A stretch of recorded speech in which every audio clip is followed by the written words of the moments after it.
Broadcasting live from atop the Rocky Mountains, the crossroads of the West. You are listening to the Liberty RoundTable Radio Talk Show.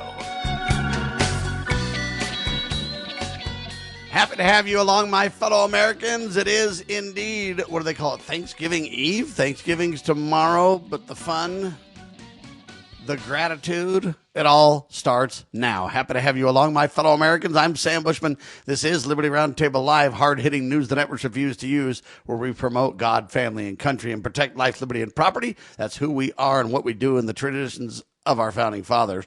As you know, we reject revolution unless it's Jesus' revolution, and then we're in because we follow the Prince of Peace. A quick shout out to everyone for Thanksgiving. A big, huge, happy Thanksgiving to you from us, the Liberty Roundtable and Loving Liberty Networks team. We appreciate all of you and want to wish you a happy Thanksgiving. Before our guests join me today, a quick couple of Thanksgiving tidbits I want you to know about. Very few flights are being canceled.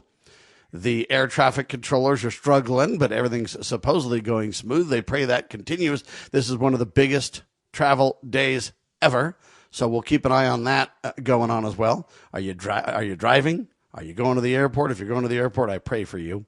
It's not going to be a pleasure cruise, that's for sure. People's tempers are going to get hot and everything else. But hey, a little bit of kindness during Thanksgiving ought to make the difference. The Epoch Times, believe it or not, has an incredible poll out.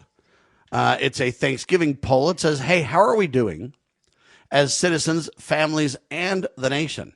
And I don't want to destroy the poll for you, so I'm not giving you the results, but I want to just kind of talk about that on a personal level for a second. How are we doing as citizens? Well, you know, most of us need to turn to God a lot more than we are. That's my opinion. Most of us need to learn that family is one of the great support systems that we have on this earth. God gave us families, husbands and wives and children to support, love, and respect and help one another. And families are the key to the exercise, really. So when we say, how are we doing personally and as families? I think we got a lot of work to do, ladies and gentlemen. Divorces are rampant in the country. It seems like everybody is, alone these days. Sad to say. As individuals, are we turning to God and family and country enough? I think we could do a lot better. Are we keeping the 10 commandments? Are we using the 2 great commandments? Love the Lord thy God with all thy heart, might, mind, and strength, and love thy neighbors as thyself, threaded through the 10 commandments? Are we using those principles God taught us? Or are we doubling down in the gazillion government commandments, hoping it'll help society? See, as citizens and as families, that's really the key. And then really a nation, how are we doing as a country? In my opinion, everybody's divided under every fault line under the sun. We've failed. We've followed the mainstream press and the lies in the media and the social media, and we've let the socialist and communist and all these politicians lead us astray. Let's get back to the fundamental principles based on the supreme law of the land, the Constitution, and let's demand that they obey the Constitution. That ought to help the nation, folks. But again, remember, it starts with God's law. If we're all self-governed, we don't need a lot of government. We don't need a lot of regulations. So this Thanksgiving, think about your personal life, think about your family life, and think about your country and say, how can I be part of the solution? So I don't want to just wish you a happy Thanksgiving, turn it into a beer bust, and that's the end of that. I want to make you think for Thanksgiving. I want you to think about, what do you have in your life that you're grateful for? What do you have thanks? What are you giving to those around you in terms of kindness and love and respect and dignity and hope? And why do I say that? Because Tim Livingston emailed, and he's got a survey. He reveals topics to avoid at Thanksgiving, of all things. And I find this kind of an interesting tidbit. What do you avoid? Well, they say you got to avoid, and they go through this big old list. I don't want to go through the whole list right now. But they say, for example, you got to avoid talking about politics. Whoa, I just talked about politics, didn't I? And I'm saying, hey, forget the political divide. Forget the left and right dishonest paradigm. Forget the hate that everybody has for one. Why don't you just step back and go, I can have my views. You can have your views. And we can agree to disagree agreeably. We can just let it go. We don't have to melt down. We don't have to throw our suckers in the dirt. We don't have just to hate on one another and block one another on Facebook and X and whatever. Why don't we just say, it's cool that you have your view and I have my view, and maybe we can talk about it peacefully and kindly, and maybe you'll consider my ideas, and maybe I can actually consider your ideas, and maybe I don't have to be right. My dear late mother used to say, Sam, is it better to be right or is it better to have the Spirit of God with you? Well, it's better to have the Spirit of God. Okay, well then, Sam, sometimes you just don't have to show that you're right, even though you might be. Imagine that. Anyway, they say avoid relationships, avoid politics, avoid religion, avoid how much you make and salaries and work and this and that. When they get done with their whole list, you can't talk about anything for Thanksgiving. Why don't you just come on in, smile at everybody, eat your turkey, shut up and leave? Well, see, now they've just destroyed Thanksgiving, folks. Thanksgiving should be a time when we can go around the dinner table and we can all express our thoughts. I'm grateful that we have a country still, to be honest with you. I'm grateful the Republicans and the Democrats and the partisan politics haven't just destroyed the whole nation. Seems to me, sadly, that they're working on it. Oh, now I just stepped in it, didn't I? Shoot, I've ruined Thanksgiving. Oh, my heavens, what do I do?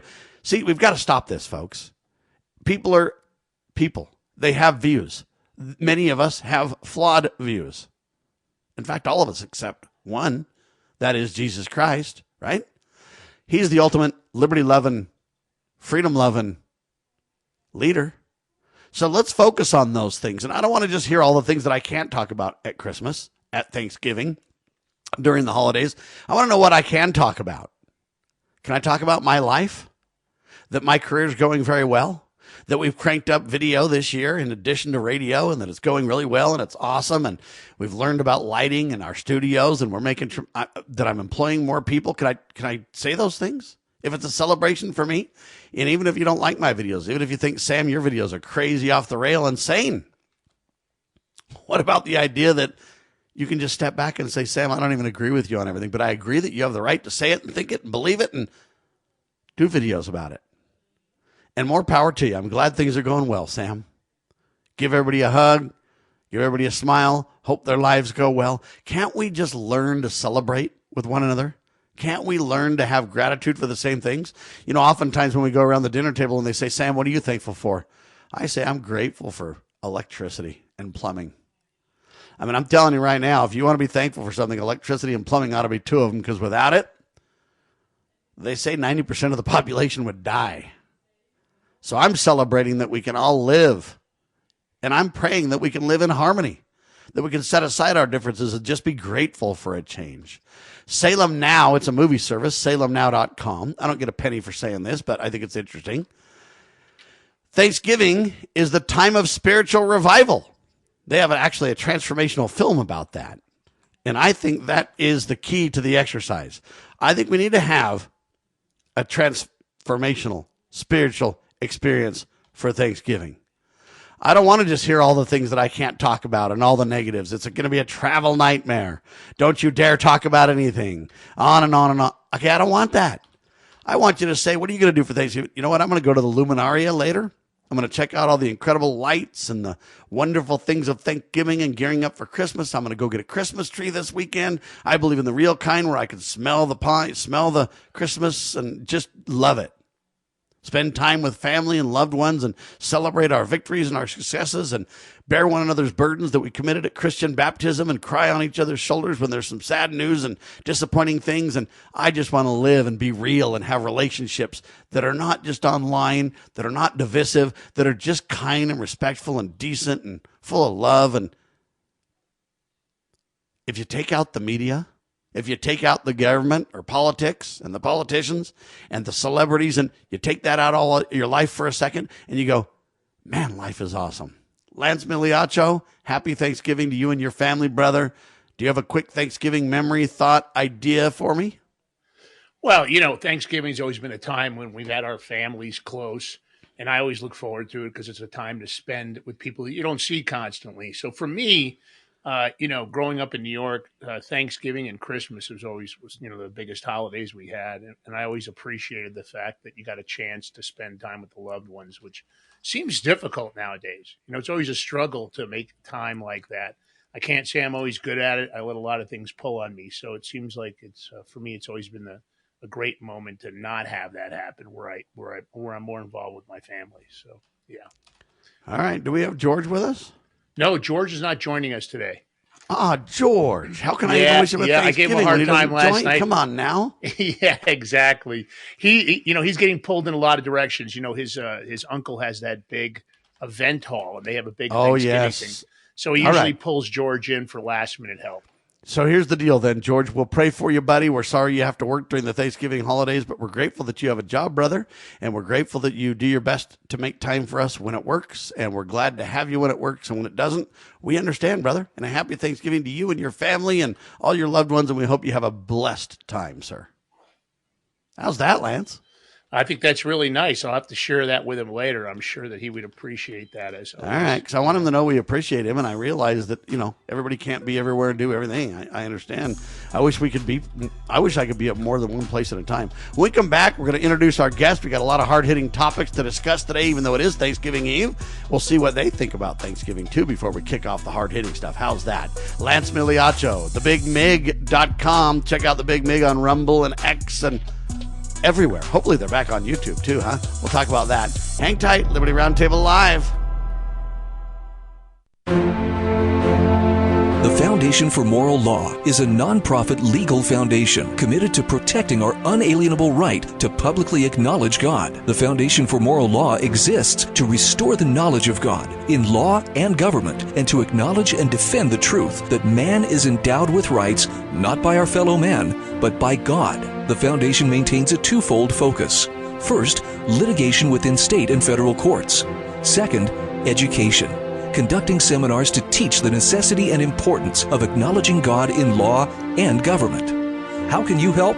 Please make a tax-deductible contribution, allowing Foundation attorneys to continue the fight. You may also purchase various Foundation products as well at morallaw.org. Located in Montgomery, Alabama, the Foundation for Moral Law is a nonprofit, tax-exempt 501c3 founded by Judge Roy Moore. Please partner with us to achieve this important mission. morallaw.org. Do you know what is great about America? Ask an Immigrant.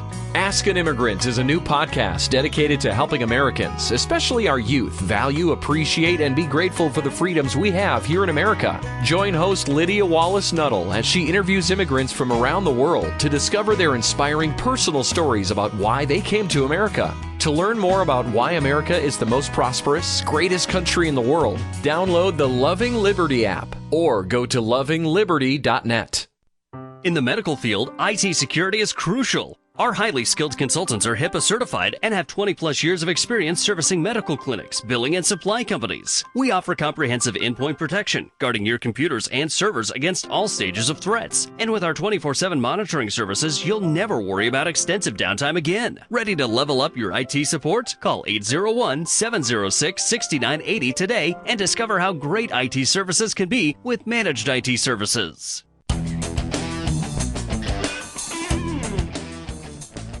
This is why politics is such just a bare knuckles, break your nose kind of deal, ladies and gentlemen. We're trying to talk about Christmas and Thanksgiving and all this stuff, celebrate and have a good time and do all that we do, right? Roger Stone went on InfoWars and had a discussion, and he highlighted details from his meeting with President Trump. It's over at Infowars.com. As far as I understand, it's on band.video. And Stone addressed allegations that there's a CIA plot to overthrow President Trump, implicating John Brennan and 6 congressmen. This information was shared on, like I say, Band Video and on X and on, InfoWars and everywhere else. There's a lot of plots right now to try to derail Donald Trump, and it's a sad tale to tell. And, I really blame Trump and Congress and everybody else for not cleaning house when they had the chance, Lance. Yeah, I've been saying that over and over again on my show on Rumble, that I think the biggest mistake this administration is making is that they're continuing along as there aren't still a bunch of deep staters or people that they have to worry about within even the current administration. They did that the first time, and I thought that he'd done a better job this time, but I can't say that I feel that way. Because I know what I voted for. I voted for, transparency, accountability, and consequences. And I feel like there's imagine that. Yeah, and my problem, Sam, is I feel like we still have this weaponized judiciary and legal system. I feel like the laws that apply to us versus the laws that apply to Donald Trump, the congressional members, people within the DOJ and the FBI are completely different.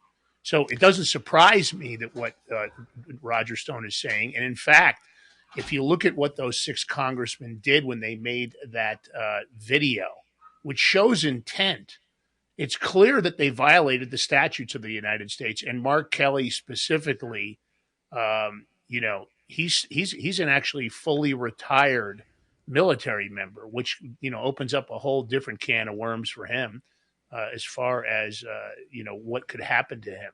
Yeah, and what you're allowed to talk about and all this kind of stuff. Anyway, all I'm telling you is I believe there's a lot of plots against President Trump, and I think they're wrong.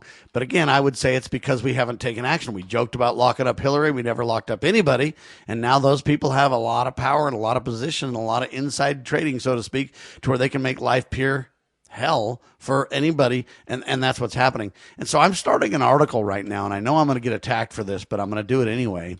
The question is this: are Trump supporters, AKA MAGA, finally feeling buyer's remorse? The record speaks, and it's not pretty. Anyway, then I go on to my big article. I won't go into it now because I'm finishing it. But this is the kind of stuff people are starting to really honestly ask. And I don't mean to attack anybody in the question, but it's a fair question. Are people starting to just sour on it, going, man, we've done nothing? We're going to go into 26. We're going to lose big because we don't have anything to run on. I mean, all we can say is, yeah, we did a pretty good job on the border. Well, that was Donald himself, but Congress didn't do anything. In fact, they used Joe Biden's budget plan the whole time is all they did. And when we wanted to do anything better, the Democrats rioted. We're just like, no, go back to Joe's plan. Joe's plan's great. Let's hold the line at Joe's plan. If you call that a winning strategy, I don't know what to tell you. So it's very strange, but we're starting to see the fallout of inaction, Lance. Well, buyer's remorse, I actually think that might be an accurate statement. I see that, as you know, George and I are in a lot of chat rooms and a lot of group messaging and all that. We don't always participate, but we've been invited to lots and lots of rooms. So we just see that coming through our feeds on different platforms. Yeah. And many people are discussing that. Many people are saying this isn't what I voted for. Sure, they're happy about the international policy, but the trickle down on that is going to take quite a bit longer than Donald Trump thinks. The economy's not great. They mentioned that they thought the Thanksgiving dinner was cheaper. I don't think that's true, to be honest with you.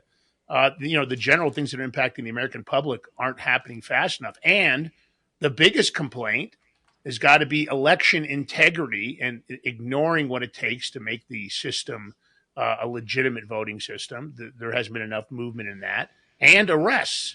People thought that they were going to drain the swamp. They were hopeful that when Kash Patel was, designated as the FBI director, that he was going to follow his blueprint in the book Government Gangsters. I hear it over and over again. And now we again. hear Kash is just protecting his girlfriend and getting involved in all kinds of scandals himself. And I don't mean to attack him. I'm just saying, hey, then we're told, well, wait, things are coming. Well, you know what? You're going to wait too long, people. I hear we're going to launch an investigation into elections. We're going to launch an investigation into the J6 deal. Aren't you launching an investigation way too late? I mean, this Congress session's virtually over. Yeah, I mean, and right now, even Polymarket says that we're going to lose the midterms, that the Republicans are done, and that the well, you've got to do something, Lance, to win. You've got to do something. Why doesn't Donald just abolish the IRS instead of giving me a $2,000 one-time socialist redistribution of wealth plan? Why don't you just shut down the communist criminal against the Constitution IRS? Why don't you do something for real? If you crank up the ERS, the External Revenue Service, a.k.a. tariffs, why don't you just get rid of the IRS then? I mean, Donald could do something serious and give me a Christmas present, buddy. You are absolutely preaching to the choir when it comes to me, and I'm sure the audience feels the same way. The Internal Revenue Service and the collection of taxes was supposed to be temporary. It was never supposed to be permanent. And of course, it's really the collection arm for the Federal Reserve Bank. A lot of people out there are like, what are you talking about, Lance? That's crazy. Yeah, when are we going to get the headlamps on and roll into the, if you got rid of the Federal Reserve, I mean, we're paying a private institution interest on a fiat currency. We're paying them to print our money. I don't believe we need the Federal Reserve Bank, and I don't think we need costs about 15 cents to create $100 bills. It's fraud to say they're worth $100. Yeah, absolutely. But, again, most people don't recognize it, and most people don't know that the IRS is actually collecting the interest for the Federal Reserve Bank. It sounds like conspiracy theory, but it's not. If you spend any time, if you ever read the book about Jekyll Island, you'd understand more. And I recommend that every American read that book and really understand what happened with our banking forget about system. The Loch Ness Monster and Bigfoot and all that kind of stuff. This creature's rising, buddy, and it's abusing the nation, done so for 100+ years. But here's the question for Trump and company. I don't know why Donald Trump is basically giving this communist new mayor of New York City or whatever, a big old hug, and they're like, hey, we can work together. This is awesome. And we had a great meeting. And yet we're going to attack Green, and we're going to attack Massey, and we're going to attack Rand Paul, and we're going to attack anybody that wants the Epstein files. And I mean, Trump has lost his marbles. Well, I have mixed feelings about MTG. I agree with you on the other ones. I'm not sure about MTG. There's a lot of stuff going on behind the scenes. Well, and even if you don't like I believe MTG, she's the new host of The View, just so you know. I think she's but why attack her, though, and defend this communist, though? Oh, no, there's no doubt. I mean, I told you, I think we discussed this before on the show. First of all, I don't understand the embracing of Mandami. That I don't get. He's already out bad-mouthing Trump. I think that was a foolish and definitely bad optics. It was a foolish meeting and bad optics. I wouldn't have met with him, number one. Number two, look, Trump has had a lot of people around him that shouldn't be there. I mean, do you really think that that David Sachs should have invited Bill Gates to the White House and to that dinner? What about Bill Gates sitting on one side and Mark Zuckerberg sitting on the other? Doesn't Trump remember the 400+ million of Zuckerbucks and what happened there? I mean, we've seen this too often where it seems like people around the administration are advising him to have these meetings and have these intros. And I honestly don't understand, because as a New Yorker, I'm a baby elephant. I'm still looking for the guy that hit me with the nail stick from when I was a kid. I just don't forget things. And I don't understand why Donald Trump has veered so far away from his New York roots, because New Yorkers are like that. They, once bitten, twice shy. And I don't see that in him.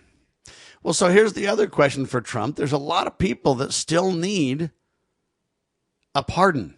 There's a lot of people who still we need the truth here. Steve Stockman, I hope he runs for Congress for the third time and wins, by the way.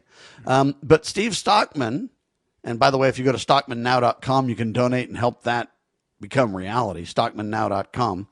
I bring that up, though, because we've been giving people pardons that I don't think we should be pardoning at all. And then people who really need pardons, they seem to be forgotten, Lance. What's happening with that?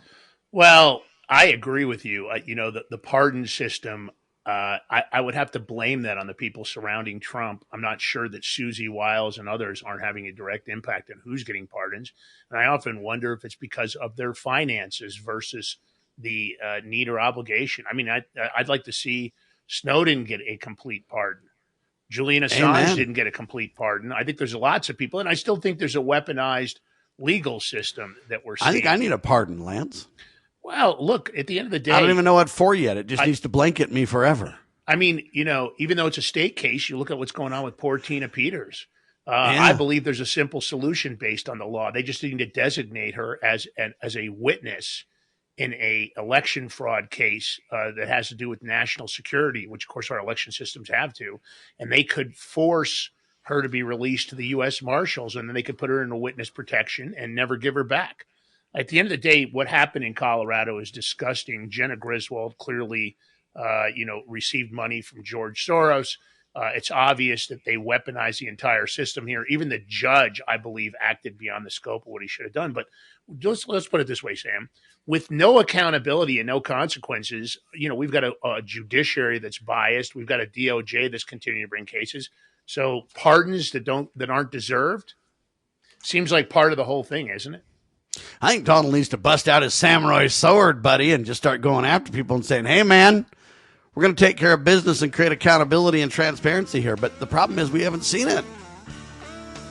All right, maybe not a samurai sword. Well, our next guest knows it better than anybody. We'll introduce him when we come back. Well, doesn't he need a pardon, Lance? I mean, he definitely does. But I think right away you've got to talk about what the legal system did to him and how it weaponized against him. And I don't believe it was justified. Roger that. It all happens in seconds, ladies and gentlemen, on the one and only hard-hitting news the networks refuse to use, nationally syndicated, globally distributed program called Liberty RoundTable Live.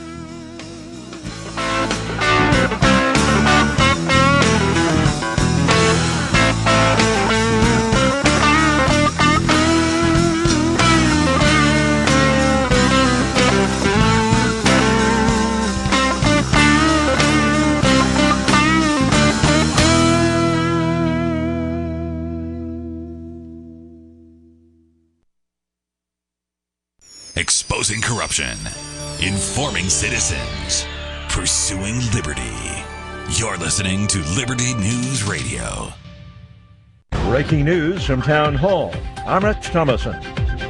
The big Thanksgiving getaway is underway for millions of people, and winter-like weather is snarling the travel plans of some, especially across the northern plains, parts of the upper Midwest, and the Great Lakes region. John Kubu tells WDAY-TV it was slow going on the roads, trying to get from Devil's Lake, North Dakota, down to Fargo with tons of cars in ditches, tow trucks, policemen. We saw one 5 or 6 car pile up with an 18-wheeler involved. I mean, it was pretty much everywhere you look and turn, there's somebody spinning out. Portions of some interstates have been closed by wind-whipped snow. The weather's also impacting some flights. By the way, the national average price of a gallon of gas, $3.05. That's the same as last Thanksgiving. Taiwan's president says China has been making some very aggressive moves of late. The BBC's Stephen McDonnell is in Beijing. Basically, he said that China has been speeding up its military preparations to take Taiwan by force.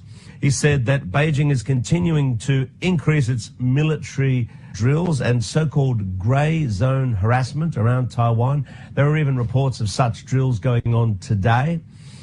He said that for Taiwan, the most threatening scenario isn't actually war, but giving up. And he said that in his words, compromise to this aggression from the mainland would not lead to peace, but would actually lead to war. And Taiwan is planning a $40 billion supplemental defense budget. President Trump says U.S. negotiators are making progress in efforts to end the war in Ukraine, but he adds there are still some issues to be ironed out, most notably the location of any revised Russia-Ukraine border. On Wall Street, the Dow is trading about 260 points higher. The NASDAQ, the S&P up as well. More on these stories at townhall.com.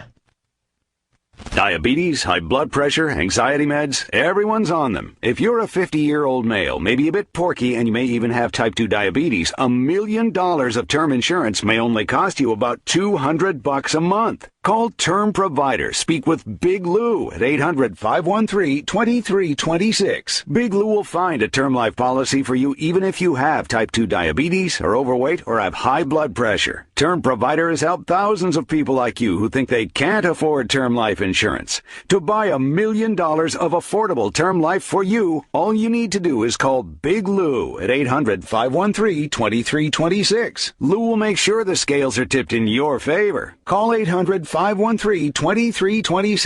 Big Lou will answer your call and work to fit you into a term life policy that you can afford. Remember, Big Lou's like you. He's on meds too. Call 800-513-2326 or biglou.com. Step into the boots of the American West with Range Magazine, where grit meets grace. This is a front row seat to the stories, struggles, and triumphs of ranchers, farmers, and stewards of the land. From jaw-dropping photography to no-nonsense reporting, Range brings you the untold tales of life on the range. Whether you're a city dweller with a cowboy's heart or living life where the pavement ends, Range speaks to the soul of the West. Subscribe today at rangemagazine.com. Are you ready to stand up for your community and support your local sheriff? Join the Constitutional Sheriffs and Peace Officers Association and become a vital member of the Sheriff's Citizens Posse. At cspoa.org, we empower citizens like you through weekly webinars, arming you with the knowledge to back your constitutional county sheriff. Together, we can uphold our Constitution and ensure liberty and justice for all. Your community needs you now more than ever. How many times do I have to tell you? I swear, it just goes in one ear and out the other. Don't you understand English? Your children are probably too polite to tell you. Hello? Those things on the side of your head aren't turnips? But they get just as frustrated when you won't listen to them as you do when they won't listen to you. Do I need to speak slower? In fact, few things show children how much they're valued and respected more than a parent's willingness to listen. Tell me what you did at work today. Studies show when parents listen, children develop better listening skills themselves. They also tend to have more self-confidence and are more likely to avoid alcohol and drugs. Now sit down here and tell me all about it. When you really listen, love is what they'll hear. Thank you for sharing that with me. From the Church of Jesus Christ of Latter-day Saints. For more tips on strengthening your family, visit family.mormon.org.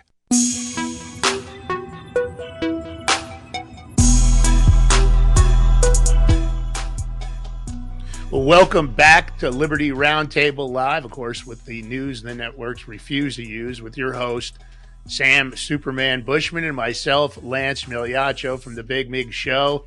It's Thanksgiving. We're excited to be here, and we're thankful for you guys sharing your time with us. Got a great guest. I'm excited about this because it ties directly in with what we've been discussing. Of course, Keonne Rodriguez is an American software developer from Florida and the co-founder of Samurai Wallet, which is now a defunct Bitcoin privacy-focused software. And in November, he was sentenced to 5 years in prison for, according to the DOJ, and I say according to because you know how the DOJ operates, guilty till proven innocent. They say he was operating an unlicensed money transmitting business that laundered hundreds of millions of dollars from criminal activities. Keonne and his company never transmitted money. They never had custody of any funds. They just created the software. So let's get him in here, and this is going to be a discussion. Of course, a lot of you people are going to be shocked once you hear the details of this. Mr. Rodriguez, welcome to the show, sir. Thank you very much for having me, Sam and Lance. Before we drill into the details, tell me about Thanksgiving. Do you have a great memory, a great thought? What do you think about my idea that, hey, we don't have to just hate and melt down everywhere we go all the time, and we don't have to take everything off the table. We can be human. Yes, very much agree. I mean, I'm lucky. I think we don't have any off-limits discussion points that we need to follow in my family. We are all pretty much on the same page.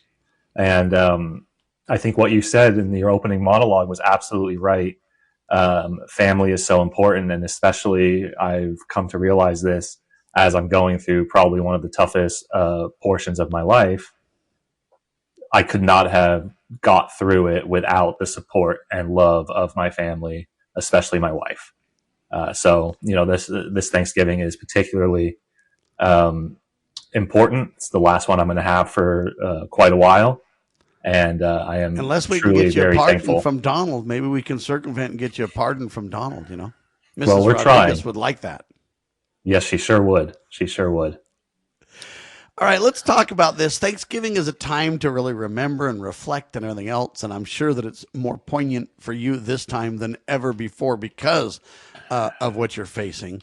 But tell me about this Samurai Wallet, because I don't really understand what you were arrested for. I mean, on one hand, is Bitcoin really money? If it is, what about this idea that you can't counterfeit? And if it's money, then what goes with that? I mean, everybody needs to be arrested. I'm wearing a shirt right now that's the gold back. And if it's money, then we got a big problem because the government doesn't like competition. If it's not money, then you didn't transfer money. I mean, I don't really understand it. Can you help me with that a little bit? Yeah, you're absolutely right. That's an ongoing debate, I think, between people in cryptocurrency and Bitcoin. Is it money or is it not? I don't think it is. But I think what it was designed to be is a replacement for cash and the type of freedom that you get when you transact in cash, as in it's permissionless and there's not a third party between you and the person you're transacting with. So I think that's what it was designed. So it's to the be. ultimate barter tool. I think so. I think that's more along the lines of how I see it, and how I would see a gold back as well, right? And you can trade gold backs between you and myself without someone in the middle. And I think that's what Bitcoin was trying to be, just an electronic version of it. So you're right. It's not money. So how can it be money laundering? But it gets even deeper than that. What I built was software. It was code. It was an app. And I never took anyone's money. I just created software that allowed people to interact with their own cryptocurrency, their own Bitcoin. And the government charged me with 2 crimes. One is conspiracy to commit money laundering, and the other is conspiracy to operate a money transmission business without a license. I never thought that you could operate a money transmission business without actually taking the money and transmitting it. I was wrong. The government and now the disagreed. big discussion, Lance, is what is money? Is money the constitutional supreme law of the land, currency, gold and silver? $1 equals 1 ounce of silver. $20 equals 1 ounce of gold. Is that what we're talking about? Or are we talking about the government could create fake money and distribute it all over the place, but since they're the one that grant licenses, they're okay? Then you get these banking cartel third-party groups, the 12 banks that make up the Federal Reserve, and those clowns transfer money everywhere all the time. They literally create a $100 bill for 14 cents and lie and tell you it's worth $100 right out of the gate. They're okay. So, I mean, what gives, Lance? Well, you know what I always think when you talk about the Department of Justice and you talk about the weaponization of the system. First of all, you know, I hate to say that I know too much about this, and I completely understand how it works, having been around lots of different people and myself, and dealt with this. The question comes of the mens rea of the crime. Right out of the gate, when I hear Keonne say what he just said, mens rea is supposed to be that you've got the mental state to commit a crime, that you have intent. I'm wondering where the intent is on this because, first of all, I had no idea that you had to have a license for money transmitting businesses. First of all, I have no knowledge of that. And they always say that ignorance of a crime is no justification for committing a crime, but you also have to have the Yeah, but are we mens rea of the transferring crime. money or are we transferring zeros and ones in a digital ledger? Exactly. And I want to take it a step further. If you don't identify Bitcoin as an actual currency that you're designated as a digital currency, and it doesn't really match in your head that it equals the U.S. dollar, USDC or USDT, however you want to look at that, that's digital and non-digital. I don't think he had the mens rea right out of the gate just by the statements that he just said there. So how do they make that conduit to he committed a crime? Because normally you have to know you were committing a crime. So number one, I had no idea you have a license. Number two, you know, trying to control what people use an item for. The Second Amendment, the anti-Second Amendment people have always tried to do this. Guns don't kill people. It's people that kill people. You can kill people with a wrench. You can kill people with this skull on my desk. The idea is you have to have the intent, and the point is that the gun doesn't have any intent. It's a tool. So here we are. He created a software, and this is my take, and I'm going to let him, respond. I just don't see where there was an intent right out of the gate. Knowing what I know about this case, I read quite a bit about it. How did they make that crossover, Keonne? Because I don't see right from your first statement that you had any intent for people to use it for money laundering. How would you even know what they were using the software for? If you weren't part of the transaction, meaning you created the software, they used it, that was the end of the story, right? Yeah, that's absolutely it. The mens rea, I would agree with you. I don't have a criminal mind. I didn't create this software to facilitate money laundering. I don't think Bitcoin is money. But that being the case, I don't think that that's not why I created this software. I created this software because I think people have a fundamental right to privacy in their transactions, that the government has no business seeing what you transact with, and trying to replicate the properties of cash in a digital landscape. That's what my intent was. The government, and if you have any experience with a U.S. Attorney's Office, you will know they will cherry pick information. They will go through all of your social media and all of your chats, find something that they can take out of context. Mm-hmm. And that's what they did here to establish mens rea. There was a tweet I made where I was discussing the way that money laundering laws came about in the 70s and how people tried to get around those money laundering laws by transacting less than $10,000 at a time so it wouldn't trigger the reporting requirement. Right. And then Congress, noticing that, created a new crime called structuring. And that was intentionally trying to avoid those reporting requirements. Yeah, if you take apart the puzzle and transmit the pieces, then hey. Yeah. Yes. And then I said those congressmen were, quote, sickos for doing that, for inventing these new crimes. This was a post I made on social media, and the government wheeled that in front of the judge and said, look, judge, he has no respect for the law. He has no respect for money laundering laws. He created this software to launder money. That was part of their mens rea. And Sam, let me say this to the audience so they get this. The Department of Justice is notorious for this kind of behavior. They will manipulate a statement you made, and we all make statements. I'm sure if somebody crawled through everything that Sam and I had ever said, they would try to fabricate that somehow we're anti-government, but that's not the case at all. I'm pro-government. I'm pro-legal system. I'm just not pro a legal system that decides rules for thee, not for me. At the end of the day, they've got, money laundering laws and they've got insider trading laws, but those don't seem to apply to Congress. Well, they don't. They also don't apply to what's called a meme or a meme coin. What's a meme coin, Lance? Let's talk about this for a second because I think it directly relates. What the heck is a meme coin? Well, meme coins are based normally on something that's viral in social media or like a graphic or an image. Well, or right. A meme. Well, but a lot of them are based on, say, for example, Peanut the Squirrel. Peanut the Go ahead and Squirrel skip went the viral. break. Peanut the Squirrel went viral. Somebody made a meme coin about him. That token took off. I'm not a fan of meme coins in general. Now, I believe down is the it road. money? Well, that's a good question. A lot of people, and of course, we just found out they weren't stocks, although Gary Gensler swore for forever that they were stocks. I don't think they're money. I don't, clearly they have a value added to them. They're tokenized, but that's the big argument. And I think when you start talking about the Department of Justice determining things that they don't have enough knowledge of, I would bet that if we talk to the Department of Justice prosecutors that dealt with Keonne's case, I'd be surprised if they really understood crypto. It's a pretty complicated. So they say these meme coins are like a memorabilia. The market value is based on this precious metal. What's the market value if our friend here transmits, say, this much in Bitcoin from one location to another? Has he changed the value of it? What has he done? He's just changed an entry from one party to another, right? Correct. He assigned something from me to you. Well, and I didn't even do that part. I just created the software that allowed you to assign from you to Lance. I had no interaction in doing that. Yeah. I just created the tool. And so as a comparison, Sam, if I sell this skull to somebody, right, or I give this skull to somebody just as a comparison, and then they take it out and kill somebody, that would be like charging me for murder because I sold them the skull. I think this is the same situation. I think them coming up with his, some messaging he did on social media. Let's face it, we've all posted something at one time or another that maybe we did it because we were aggravated about something or irritated about something. I've said some things that down the road I don't really believe anymore that years ago I might have said that I wouldn't say now.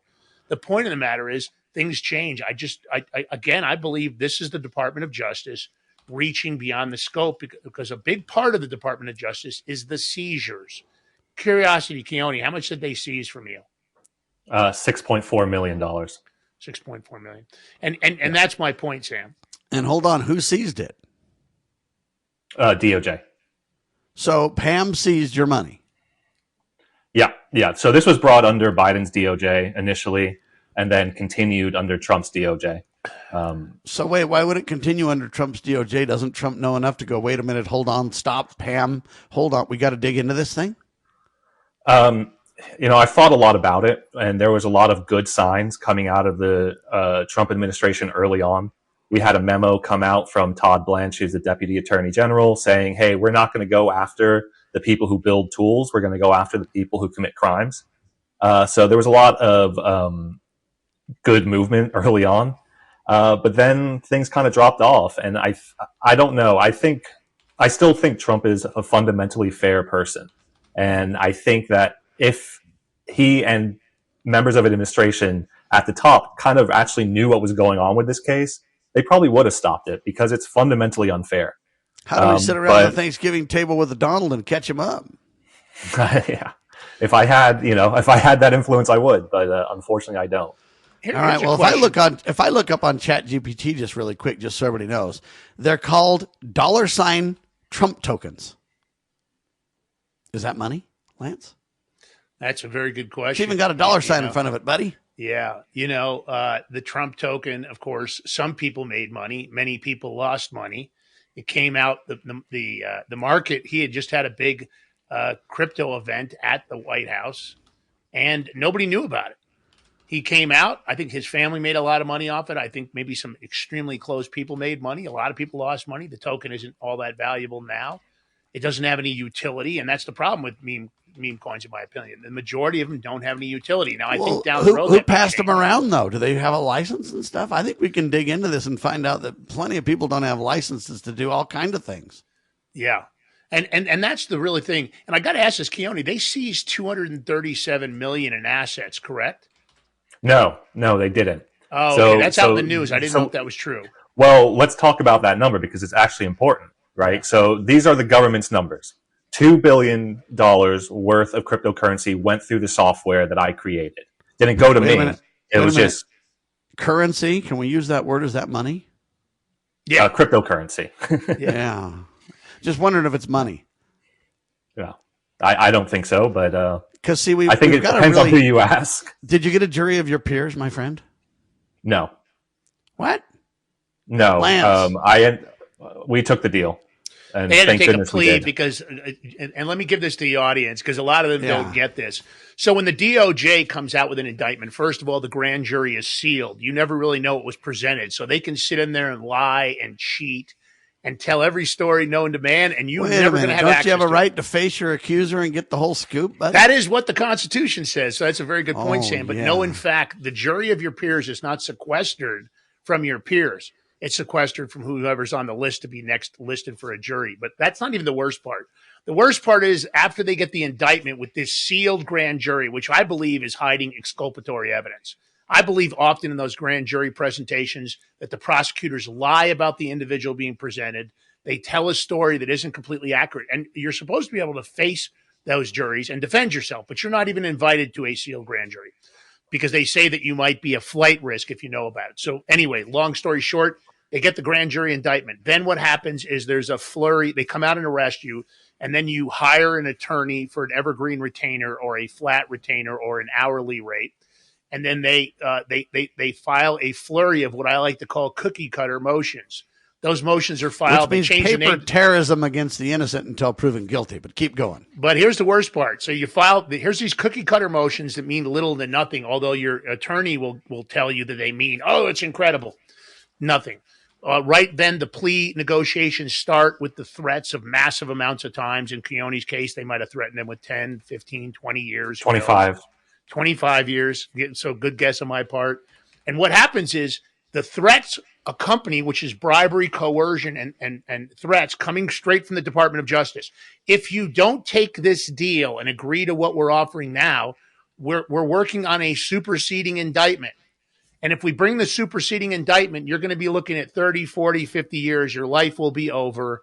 End of story. So your attorney tells you, oh, my God, you better take the deal. They're getting angry. If you go to trial, they're going to throw the book at you. And you're going to lose, and they're going to supersede indict you. And so your attorney because this is the problem, right? Defense counsel across the nation normally have half a dozen or more cases working in that local Department of Justice. They're negotiating all these different people. Maybe somebody spent more money than Keonne. Maybe somebody else gave their attorney $500,000 versus his $250,000, and I'm making these numbers up. The point is, in that negotiation, they're talking about, well, I'll give you a deal on Sam Bushman if you take the deal on Keonne. That negotiation is going on. These guys are playing golf together. They're playing poker together. They're going to the same events together. It is a system that is fully corrupted. The odds of you getting a fair deal are almost nil. And you would believe whatever your attorney tells you. Don't worry, we're going to get you a pardon. Don't worry, we're going to appeal this and I'll get your sentence cut. And the truth of the matter is most people get sold down the river. And my opinion is the way the system is set up, it is criminal. They are violating their own statutes and laws when they start doing this bribery and coercion and threats of the superseding indictment. Well, and the prosecutors are arguing in this case that the service was designed to obscure what they call the origins and destination of Bitcoin transactions. But my question is this. Who cares if you know the origin and destination of Bitcoin transactions? They say making it attractive to illegals. Well, isn't that what the fiat currency of the Federal Reserve does? I mean, you can print your own cash for that matter. You can go ahead and steal it from, you can think of the money outside of the United States. We have no clue of all that happening. I mean, it's fueled cartels like you wouldn't believe. Keonne, he might have dropped off. We'll get him back in here. I think he dropped off from his signal. Yeah, no problem. But all I'm saying is this is serious, though, Lance. When you think about this, the prosecutors are saying the service was designed to obscure the send and receive locations of these Bitcoins. Why do they need to know the send and receive locations? And what gives the government the authority to know that anyway, or demand that? Because they're losing their chokehold. The idea of decentralized finance is exactly the opposite of what the government wants. Let's face it, the Federal Reserve doesn't want somebody issuing anything that has a digital value. It takes away their power, the power of the printing press, the power of controlling the currency, the power of that currency being distributed in a way that if the American people fully understood it, they would probably revolt. But they don't want that, Sam, and that's the problem with cryptocurrency, decentralized finance. Because at the end of the day, that privacy is supposed to be part of it. But here comes the IRS now. Now they want full disclosure. No matter if you haven't made any money in your crypto, they want to know where your crypto's at, just in case you owe some money so they can work about seizing it. And that's the problem. This tax system is so not what the American public voted for. It's so beyond that. And Keonne's back. My opinion is... Didn't Trump basically say that he's going to stop the, quote, crypto crackdowns? He did say that, but that does not appear to be the case, because if there was going to be a crypto crackdown dead stop, wouldn't Samurai Wallet be one of them? I mean, wouldn't they look at this case? Wouldn't the current Department of Justice say, hey, we weren't going to go forward with these cases? But I will say this. I hope not to call Rodriguez a turkey, but I'm hoping Trump can pardon this turkey. Well, he definitely pardoned a couple of turkeys, although you did hear about the judge that said they had to revoke those pardons. It was a Biden judge. Uh-huh. No, wow. But here's the point. Keonne, in my opinion, is a victim. He wasn't supposed to be. They targeted him. The Department of Justice, once they get their hooks into you, they don't want to let go because they want to get the conviction. But anybody would tell you that a group, and again, let me back up here for a second. Does anybody on this show, do either of you believe that the Department of Justice is the only government entity that gets it right every single time? I think it's a criminal enterprise, and there's no constitutional authority for a Department of Justice in the first place. Keonne? I would agree wholeheartedly with Sam. Okay, we have seen the corruption within the USAID, within our own government. We've seen it in the senators violating wiretapping laws, right? Pulling warrants on other senators' phones. We've seen all this, right? We know it. How is it possible that the Department of Justice has a 93, 4, 5, 6, 7, 8% conviction rate? If they're not cheating, if they're not lying. The truth of the matter is they're lying in every single case, and I can give you specific examples of laws they're violating in every single case known to man. All of a sudden, we're supposed to believe that the Department of Justice is right about every case, including Keonne's, and they're not. The truth is Donald Trump isn't fixing the Department of Justice. Pam Bondi isn't fixing the Department of Justice. When was the last time they're just carrying on the criminal activity, right? Exactly. And when was the last time, Sam, if ever, that you've heard of a Department of Justice prosecutor who violated the laws getting arrested, charged, indicted, and sentenced? When was the last time you heard of anything Never, like that? But it needs to happen ASAP. Now, Donald Trump criticized Joe and company for allegedly weaponizing the judicial system, ladies and gentlemen. Well, now, seems like Trump and company, Pam and whoever else, it seems like they've just simply said, hey, we don't like cartels if it's our enemies' cartels. Cartels are great if it's our cartels. I mean, isn't that what we're saying?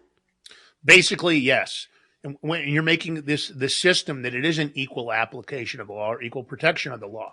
Here's a case where somebody created a software and they're claiming that the use of that software was the crime. Well, that's not what Keonne used the software for.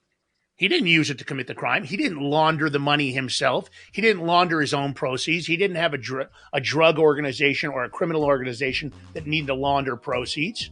He just created a privacy software. There's all kinds of privacy software out there. It's all over the place. I think this is a case where the DOJ got started on him and they were unwilling, out of their avarice, their pride, their greed, and what they operated in all these cases across the United States regularly. They were unwilling to take a step back and say, hey, we said we weren't going to go after these crypto cases. Why don't Ladies and gentlemen, Keonne Rodriguez with us. He created the Samurai Wallet. It was a protection software. The government doesn't need to know about your transactions, do they? Well, they arrested him. Now they're going to go ahead and try to put him in prison We're begging Donald for a pardon right away, ladies and gentlemen. More in seconds. You're watching Liberty Roundtable Live.